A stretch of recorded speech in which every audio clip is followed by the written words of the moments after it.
Hi friends, என்னோட பேரு Muthu Solaiappan. Welcome to Groww Tamil YouTube channel. So ஒரு இன்ட்ரெஸ்டிங்கான ஒரு விஷயம் நடந்திருக்கு. அதாவது வந்து அக்டோபர் 2023 படி பார்க்கல, ஆஸ் ஆன் அக்டோபர் 2023 கிட்டத்தட்ட வந்து 7 ஈக்விட்டி மியூச்சுவல் ஃபண்ட்ஸ் வந்து 12%க்கு மேலே வந்து ரிட்டர்ன்ஸ் வந்து கொடுத்துருக்காங்க. அதுலேயும் வந்து கிட்டத்தட்ட வந்து ஸ்மால் கேப் ஃபண்ட்ஸ் வந்து பார்த்திங்கன்னா வந்து லீட் பண்ணி 24% வந்து ரிட்டர்ன்ஸ் கொடுத்துருக்காங்க. சிமிலர்லி நவம்பர் 27th 2023 படி பார்க்கல 9 ஈக்விட்டி மியூச்சுவல் ஃபண்ட்ஸ் வந்து ஒரு 3 இயர் பீரியடில் வந்து ரிட்டர்ன்ஸ் வந்து 20% மேலே கொடுத்துருக்காங்க. அதுலேயும் வந்து ஒரு சில ஸ்மால் கேப் ஃபண்ட்ஸ் வந்து பார்த்திங்கன்னா 34.02% வந்து ரிட்டர்ன்ஸ் கொடுத்துருக்காங்க. ஸோ இப்போது உங்களுக்கு வந்து மனசில் என்ன தோணுன்னா, இதெல்லாம் நல்லா பண்ணியிருக்கு, ஏன் அப்போது என்னோடய ஃபண்ட் எனக்கே வந்து ரிட்டர்ன்ஸ் வந்து ஓவரால் ரிட்டர்ன்ஸ் வந்து எனக்கு நல்ல ரிட்டர்ன்ஸ் கிடைக்கல அப்படின்னு உங்களுக்கு தோணும். பட் அப்போ அதுக்கு வந்து ஆன்சர் என்னன்னு கேட்டிங்கன்னா, நீங்கள் வந்து உங்களுக்கு இன்னொரு டவுட் என்ன, நான் நல்லா தான் ரிசர்ச் பண்ணேன், கரெக்டாக தான் பார்த்து போட்டேன், இஷ்டத்துக்குலாம் போடல, கரெக்டாக ரிசர்ச் பண்ணி டேட்டாலாம் எடுத்து ஃபண்ட்ஸ் எல்லாம் செலக்ட் பண்ணி தான் போட்டேன், அப்பவும் ஏன் எனக்கு வரல அப்படின்னு கேட்கலாம். நீங்கள் கரெக்டாக இதெல்லாம் பண்ணி உங்களுக்கு நல்ல ரிட்டர்ன்ஸ் உங்களுக்கு கிடைக்கல அப்படின்னா நீங்கள் 4 மிஸ்டேக்ஸ் தவறுகள் பண்ணியிருக்கீங்க. அந்த 4 மிஸ்டேக்ஸ் என்ன அப்படிங்கிறது தான் நம்ம ஒன் பை ஒன் இந்த வீடியோவில் வந்து பார்க்க போகிறோம். ஸோ போகிறதுக்கு முன்னாடி வந்து நீங்கள் நம்ம சேனலுக்கு சப்ஸ்கிரைப் பண்ணுங்கள், வீடியோவுக்கு லைக் பண்ணுங்கள். ஏன்னா இதில் குவாலிட்டி எஜுகேஷன் கண்டென்ட் தான் கொடுக்குறோம், எந்த விதமான பை ஆர் செல் ரெக்கமெண்டேஷன் நாங்கள் கொடுக்குறதில்ல. வீடியோக்குள்ளே போகலாம் வாங்க.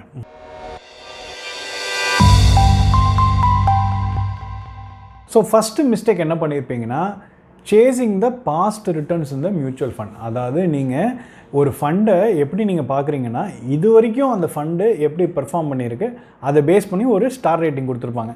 ஸோ அந்த ஸ்டார் ரேட்டிங்கை பேஸ் பண்ணி நீங்கள் என்ன பண்ணியிருப்பீங்கன்னா, நீங்கள் இன்வெஸ்ட் பண்ணியிருப்பீங்க. அந்த ஃபண்டு நல்லா பெர்ஃபார்ம் பண்ணதுக்கு கொடுத்த ரேட்டிங் அது. இதுக்கப்புறம் எப்படி பெர்ஃபார்ம் பண்ண போகிறதுக்காக கொடுக்குற ரேட்டிங் கிடையாது. அதை ஃபஸ்ட்டு நீங்கள் புரிஞ்சுக்கணும். ஸோ இதுக்கப்புறம் அது எப்படி பெர்ஃபார்ம் பண்ண போகுதுன்னு யாருக்கும் தெரியாது. நல்லா பண்ணலாம், நல்லா பண்ணாமல் போகலாம், நிறைய ரீசன்ஸ்னால வந்து அது வந்து பண்ணாமல் இருக்கலாம். ஸோ அதனால் நம்ம ஸ்டார் ரேட்டிங்கை பேஸ் பண்ணி போன வருஷத்தோட அவங்களோட பெர்ஃபார்மன்ஸை பேஸ் பண்ணி நம்ம வந்து இன்வெஸ்ட் பண்ணோம் அப்படின்னா அது ஒரு மிஸ்டேக்காக வந்து அமையுது. ஏன் அப்படின்னா, வெறும் ஸ்டார் ரேட்டிங் மட்டும் நம்ம வச்சு டிபெண்ட் பண்ணி பண்ணோன்னா நம்மளுக்கு அந்த என்ன சொல்கிறது, மியூச்சுவல் ஃபண்டோட இன்வெஸ்ட்மெண்ட் ஸ்ட்ராட்டஜியோ ஒரு ஸ்டைலை நம்ம கன்சிடர் பண்ண மாட்டேங்கிறோம். அவங்களோட இன்வெஸ்ட்மெண்ட்ஸை சூட்டபிலிட்டியை நம்ம கன்சிடர் பண்ண மாட்டேங்கிறோம். அதே மாதிரி வந்து potential of the mutual fund போர்ட்ஃபோலியோட பொட்டென்ஷியல் என்ன நம்ம கன்சிடர் பண்ண மாட்டேங்கிறோம். அதே மாதிரி அந்த போர்ட்ஃபோலியோவில் அசோசியேட்டடாக என்னென்ன ரிஸ்க் இருக்குது, அது மெட்டீரியலைஸ் ஆகிற வரைக்கும் நம்மளுக்கு அது வந்து எப்படி இருக்கும்னு நம்மளுக்கு தெரியாது. இந்த மாதிரி விஷயங்கள்லாம் நம்மளுக்கு தெரியாமல் நம்ம இதெல்லாம் வந்து நம்ம வெறும் அந்த ரேட்டிங்கில் மட்டும் வச்சு பார்த்தோன்னா இந்த விஷயம்லாம் அடிபட்டு போகும். இதெல்லாம் நம்ம கன்சிடர் பண்ணாமல் நம்ம இன்வெஸ்ட் பண்ணியிருக்கோம். ஸோ இதனால் வந்து உங்களுக்கு இந்த மாதிரி வந்து ப்ராப்ளம் ஏற்படுறதுக்கு வாய்ப்புகள் உண்டு.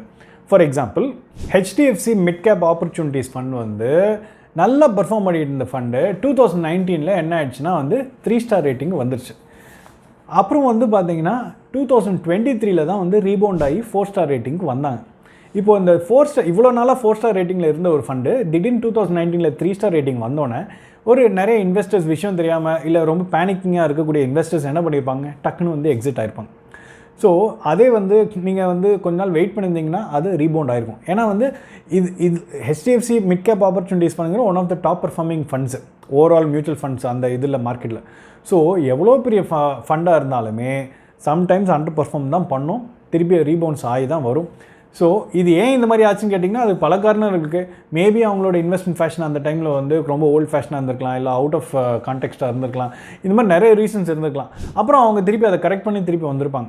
ஸோ நம்ம வந்து என்னென்னா வந்து வெறும் ரேட்டிங்கை மட்டும் வச்சு போனோம்னா நம்ம இதை மிஸ் அவுட் பண்ணிடுறோம்.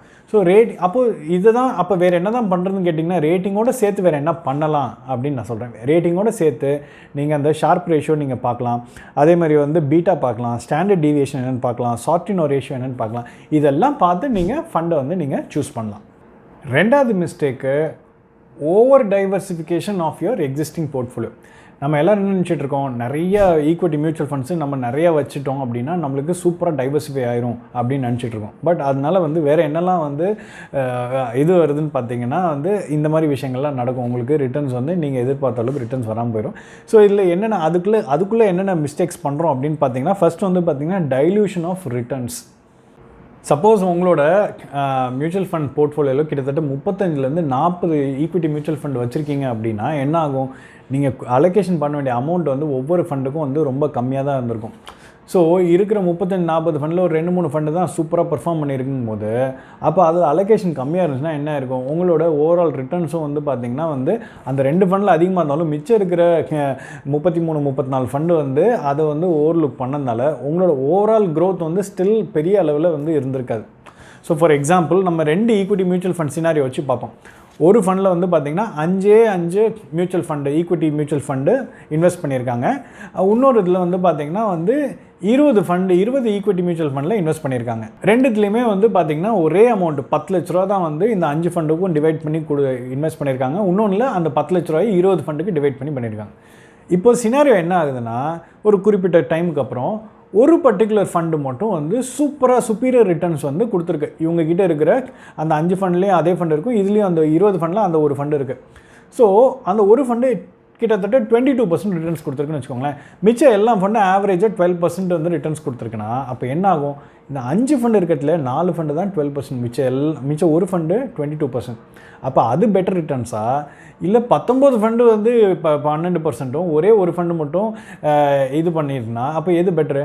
ஆப்வியஸ்லி 5 ஃபண்டு வச்சுருக்கிறது தான் வந்து உங்களுக்கு பெட்டர், ஓவரால் வந்து பார்க்கல பெட்டர் ரிட்டர்ன்ஸ் வந்து நம்மளுக்கு கிடச்சிருக்கும். ரெண்டாவது வந்து உங்கள் போர்ட்ஃபோலியோ வந்து கிட்டத்தட்ட இண்டெக்ஸ் மாதிரி ஆயிரும். அதாவது வந்து நிறைய ஃபண்டு வச்சுருக்கீங்க அப்படின்னா அப்போது எப்படி ஒரு நிஃப்டி 50ல் எப்படி உங்களுக்கு வந்து ரிட்டர்ன்ஸ் கிடைக்குமோ அதே அந்த இண்டெக்ஸோட ரிட்டர்ன்ஸ் தான் உங்களுக்கு கிடைக்கும். ஏன்னா நீங்கள் ஏகப்பட்ட ஸ்டாக் வச்சுருக்கீங்க, எல்லாமே வந்து ஈக்குவலாக டிஸ்ட்ரிபியூட் பண்ணதால ஒரு இண்டெக்ஸில் கொடுக்க வேண்டிய ரிட்டர்ன்ஸ் தான் கொடுக்கும். பட் இதோட ஃப்ளிப் சைடு என்னென்னு பார்த்தீங்கன்னா, உங்களுக்கு வந்து ஒரு நீங்கள் டேரெக்டாக இண்டெக்ஸ் ஃபண்ட்லேயே நீங்கள் இன்வெஸ்ட் பண்ணிங்கன்னா உங்களுக்கு எக்ஸ்பென்ஸ் ரேஷியோ ரொம்ப ரொம்ப கம்மி. பட் அதே நீங்கள் மியூச்சுவல் ஃபண்ட் மூலிமா நீங்கள் இதெல்லாம் போடல, இது எல்லாமே active mutual fund. So active mutual ஃபண்டில் எக்ஸ்பென்ஸ் ரேஷியோ ஜாஸ்தி. ஸோ உங்களுக்கு செலவு தான் எக்ஸ்ட்ரா வருமே தவிர அப்போ உங்களுக்கு வந்து இண்டெக்ஸ்மெண்ட் கொடுக்குற ரிட்டர்ன்ஸோட இது வந்து இன்னும் கம்மியாக தான் கொடுக்கும். ஏன்னா செலவும் வந்து ஜாஸ்தியாக இருக்குது. ஸோ இதையும் நீங்கள் பார்த்துக்கணும். மூணாவது வந்து இந்த ஃபண்டு போர்ட்ஃபோலியோ மேனேஜ் பண்ணுறது ரொம்ப கஷ்டமாயிரும். ஏன்னா நீங்கள் நிறைய ஃபண்டு வச்சுருந்தீங்கன்னா எல்லா ஃபண்டையும் நீங்கள் எப்படி ட்ராக் வைப்பீங்க? அவ்வளோ ஃபண்டையும் ட்ராக் வச்சு அவ்வளோ ஃபண்டோட பெர்ஃபார்மன்ஸையும் நீங்கள் பார்த்து மானிட்டர் பண்ணி மந்த் ஆன் மந்த் பார்க்குறீங்களா, ஒன்ஸ் இன் 6 மந்த்ஸ் பார்த்து நீங்கள் டெசிஷன் எடுத்து வரதுக்குள்ளே எதை போடலாம், எதை விடலாம், எதை ரீஆர்கனைஸ் பண்ணலாம், எதை ஷஃபில் பண்ணலாம், நினைக்கிறதுக்குள்ளே டைம் போயிடும். ஸோ அதனாலே வந்து உங்களுக்கு இந்த ப்ராப்ளம் வந்து ஏற்படும். அப்புறம் 2 ஃபண்ட்ஸையும் வந்து கம்பேர் பண்ணுறதுக்கு ஒரு ஆப்ஷன் இருக்குது. எப்படின்னா வந்து ஃபண்ட் பிக்கர் போர்ட்ஃபோலியோ டூல் அப்படின்னு சொல்லிட்டு இருக்குது, ஓவர்லாப் போர்ட்ஃபோலியோ டூல் அப்படின்னு சொல்லிட்டு இருக்குது. இது மூலிமா என்னென்னா நீங்கள் ஒரு 2 ஃபண்டை எடுத்துகிட்டு 2 ஃபண்டையும் வந்து அந்த டூலில் போட்டிங்கன்னா உங்களுக்கு இந்த 2 ஃபண்டில் காமனாக இருக்கக்கூடிய ஸ்டாக்ஸ் என்னென்னு சொல்லி உங்களுக்கு தெரிய வரும்.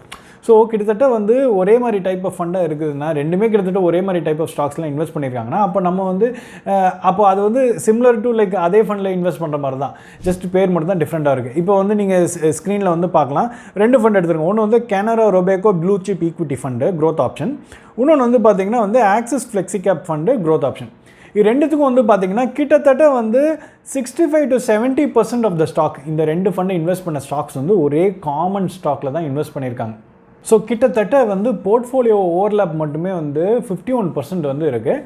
ஸோ நீங்களே பார்த்து உங்களுக்கு டிசைட் பண்ணலாம், ஓகே இதுக்கு நம்ம ஒரே ஏதாவது 2 அமௌண்ட் வந்து 2 டிஃப்ரெண்ட் ஃபண்டில் போட்டாலும் 2 ஒரே மாதிரி டைப் ஆஃப் ஃபண்டாக தானே இருக்குது, ஒரே மாதிரி டைப் ஆஃப் ஸ்டாக்லாம் இன்வெஸ்ட் பண்ணுறாங்க அப்படிங்கிற நீங்கள் பார்த்து ஒரு இந்த டூலை யூஸ் பண்ணி நீங்கள் வந்து ஒரு ஜட்ஜ்மெண்ட்டுக்கு வர முடியும். ஸோ 60 to 65% மேலே உங்களுக்கு காமன் ஸ்டாக்ஸில் போட்டிருந்தாங்க 2 ஃபண்டும் அப்படின்னா அது வந்து ஹை ஓவர்லாப். இந்த அளவுக்கு ஹை ஓவர்லாப்பாக இருக்கக்கூடிய இதில் வந்து நீங்கள் திருப்பி டைவர்சிஃபை பண்ணக்கூடாது, அதை பார்த்துக்கோங்க. மூணாவது மிஸ்டேக், நீங்கள் ஈக்விட்டி ஃபண்ட்ஸ்லேருந்து குயிக்காக வந்து வெளியே வந்துடுறீங்க. ஸோ ரொம்பவே குயிக்காக வந்து வெளியாகிடுறீங்க, அது வந்து மூணாவது மிஸ்டேக்.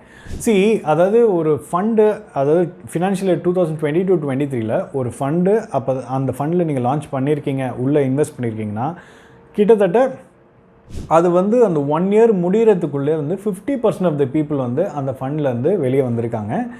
ஸோ அதே மாதிரி 2 yearsக்குள்ளே நீங்கள் இன்வெஸ்ட் பண்ண டைம்லேருந்து நீங்கள் 2 yearsக்குள்ளே அவங்க இன்வெஸ்ட் பண்ண பணத்தை ரிடீம் பண்ணிட்டாங்க, அதை சேல் பண்ணி வெளியாகிருக்காங்க. கிட்டத்தட்ட வந்து அது வந்து ஃபினான்ஷியல் 2023 73% இருந்தது of the overall mutual fund investment. அதே மாதிரி வந்து இதில் வந்து பார்த்திங்கன்னா வந்து 71% வந்து ஃபினான்ஷியல் 22ல் இருந்திருக்கு.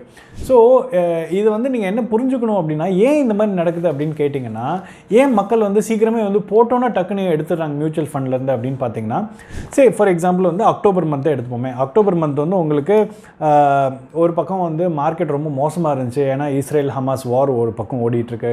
இன்னொரு பக்கம் இன்ஃப்ளேஷன் ரொம்ப ஜாஸ்தியாக ரைஸ் ஆகிட்டுருக்கு. இன்னொன்று வந்து அமெரிக்காவோட அதாவது யூஎஸோட பாண்ட் ஈல்ட்ஸ் வந்து ஒரு பக்கம் இன்க்ரீஸ் ஆகிட்டுருக்கு. இதெல்லாம் ஒரு பக்கம் இருக்கிறதுனால நிறைய பேர் திடீர்னு என்ன இந்த மாதிரி மார்க்கெட் ரொம்ப வாலட்டைலாக ஃப்ளக்சுவேட் ஆகிட்டு இருக்கையில் ரொம்ப பயந்து போய் என்ன பண்ணிடுறாங்க, பேனிக் பட்டனை ப்ரெஸ் பண்ணிடுறாங்க. பேனிக் பட்டன் ப்ரெஸ் பண்ணுறாங்கன்னா என்னென்னா வந்து டக்குன்னு வந்து அவங்களோட யூனிட்ஸை விற்றுட்டு வெளியாயிடுறாங்க. இதனால அவங்களுக்கு நிறையா வந்து என்ன சொல்கிறது, ரிட்டர்ன்ஸும் வரதில்லை, பணத்தையும் வந்து நிறையா லூஸ் பண்ணுறாங்க.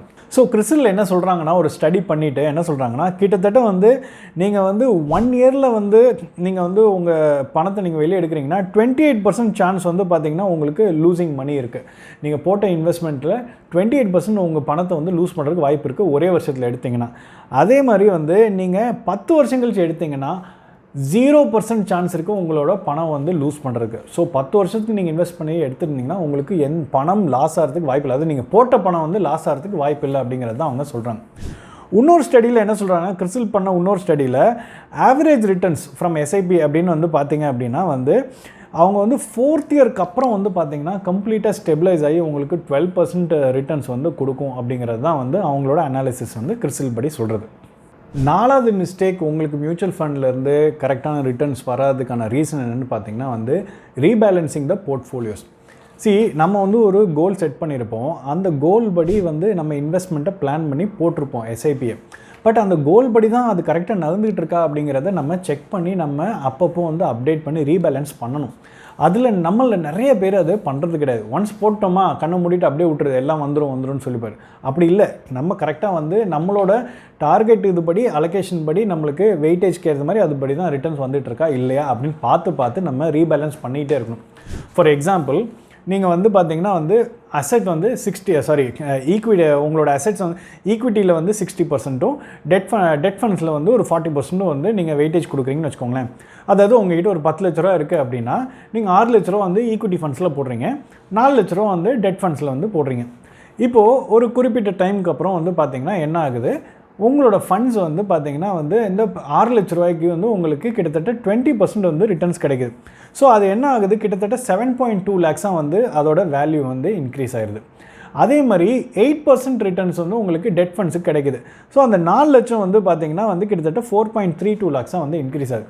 ஸோ இன் பர்சன்டேஜ் வைஸ் பார்க்கல என்ன ஆகுதுன்னா, இப்போ வெயிட்டேஜ் வந்து அதே 60-40 இல்லை, இப்போ என்ன ஆகுதுன்னா 62.5ம் இதில் டெட்டில் வந்து பார்த்திங்கன்னா வந்து 37.5 இருக்குது. அதாவது உங்களோட அசெட்டில் வந்து 2.5% வந்து இன்க்ரீஸ் ஆகிடுச்சு, டெட் ஃபண்ட்ஸில் வந்து பார்த்திங்கன்னா 2% வந்து கம்மியாயிடுச்சு. ஆஸ் பர் அந்த ரேஷியோ நீங்கள் மெயின்டைன் பண்ணணும்னு நினச்ச அந்த 60-40ல் இவ்வளோ டிஃப்ரென்ஸ் இருக்குது. நீங்கள் என்ன பண்ணணும், ரீபேலன்சிங்னா என்னென்னா, இப்போது இந்த 2.5% வந்து நீங்கள் என்ன பண்ணணும்னா, உங்களுக்கு 62.5 இருக்குல்ல, அது வந்து 60% ஆகிறதுக்கு என்ன பண்ணணும், 2.5% உண்டான வேல்யூவை நீங்கள் ரிடீம் பண்ணணும். அதே மாதிரி நீங்கள் டெட் ஃபண்ட்ஸில் 2.5% வந்து கம்மியாயிடுச்சு. ஸோ அந்த 2.5%க்கு நீங்கள் வந்து ரீஇன்வெஸ்ட் பண்ணணும். இந்த மாதிரி பண்ணி நீங்கள் பேலன்ஸ் பண்ணிங்க அப்படின்னா நீங்கள் நினச்ச அதே 60-40 அந்த காம்பினேஷனில் அப்படியே வந்து மெயின்டைன் ஆகிட்டே வரும். பட் இந்த 60-40ங்கிற ஒரு எக்ஸாம்பிள் சொல்கிறேன், அவங்கவுங்களோட ரிஸ்க் டாலரன்ஸ்க்கு ஏற்ற மாதிரி அந்த பர்சன்டேஜ் வந்து மாற்றிக்கலாம். ஸோ இதுலேருந்து நீங்கள் புரிஞ்சுக்க வேண்டியது என்னென்னா, கரெக்டாக பேலன்சிங் பண்ணிகிட்டே இருக்கணும். ஆனால் உங்களுக்கு ஒரு கேள்வி வரும், எவ்வளோ ஃப்ரீக்வெண்ட்டாக அது பேலன்ஸ் பண்ணணும் அப்படின்னு சொல்லிட்டு. ஐடியலாக ஒரு சிச்சுவேஷன் என்னென்னு கேட்டிங்கன்னா, எவ்ரி 6 months ஒன்ஸு நம்மளோட அசெட்டை பார்த்துட்டு ட்ராக் பண்ணிவிட்டு இவ்வளோ ரிட்டர்ன்ஸ் கொடுத்துருக்கா இவ்வளோ வந்திருக்கா என்னென்னு பார்த்து நம்ம ரீபேலன்ஸ் பண்ணலாம். இல்லை நம்மளோட செட் பண்ண டார்கெட்டோட 5% 10% டிவியேஷனாக இருக்குது, ப்ளஸ் ஆர் மைனஸ் வந்தாலும் நம்ம அதை பார்த்து நம்ம அந்த டைம் வந்து குயிக்காக வந்து பண்ணிக்கலாம். ஸோ இந்த மாதிரி நம்ம ரீபேலன்ஸ் பண்ணோம் அப்படின்னா நம்ம வந்து ரிட்டர்ன்ஸ் வந்து நம்மளுக்கு பெட்டராக கிடைக்கும், நம்ம எதிர்பார்த்த ரிட்டர்ன்ஸ் நம்மளுக்கு கிடைக்கும். So on a concluding note, ரொம்ப முக்கியமான கொஷின்ஸ், எதனால் மார்க்கெட்டில் நல்ல ரிட்டர்ன்ஸ் வந்தாலும் உங்களோட அக்கௌண்ட்ஸுக்கு உங்களோட இன்வெஸ்ட்மெண்ட்டுக்கு வந்து ஏன் ரிட்டர்ன்ஸ் வரலன்னு சொல்லிட்டு பார்த்தோம். மேபி நீங்கள் 4 மிஸ்டேக்ஸில் ஏதாவது 1 or 2 மிஸ்டேக்ஸ் பண்ணிகிட்டு இருக்கலாம், அதனால உங்களுக்கு கம்மியாக இருக்கும். ஸோ நீங்கள் அனலைஸ் பண்ணி அதில் நீங்கள் ப்ராப்பராக வந்து ரீபேலன்ஸ் பண்ணுங்கள், காஸ்ட்டை எப்படி கம்மி பண்ணணும்னு பார்க்குங்க, இல்லை ஓவராக டைவர்சிஃபை பண்ணாமல் இருக்கிறதுக்கு என்ன வழிகள் பண்ணுங்கள். இந்த மாதிரி நிறைய விஷயங்கள் நம்ம பண்ணோம். ஸோ ரொம்ப டீட்டெயிலாக அனலைஸ் பண்ணி ஸ்மார்ட்டாக வந்து இன்வெஸ்ட் பண்ணுங்கள். நீங்களே உங்களோட ஓன் ரிசர்ச் பண்ணி இன்வெஸ்ட் பண்ணுங்கள். யார் சொல்கிறீங்க கேட்காதீங்க, மற்றவங்க சொல்கிறத ஜஸ்ட் ஒரு இன்புட் எடுத்துக்கோங்க, பட் நீங்கள் தான் உங்களோட ஓன் டெசிஷன்ஸ் வந்து எடுக்கணும். So hope you find this video very very interesting. இதே மாதிரி உங்களோட இன்ட்ரெஸ்டிங் வீடியோட உங்களை வந்து சந்திக்கிறேன். நன்றி, வணக்கம்.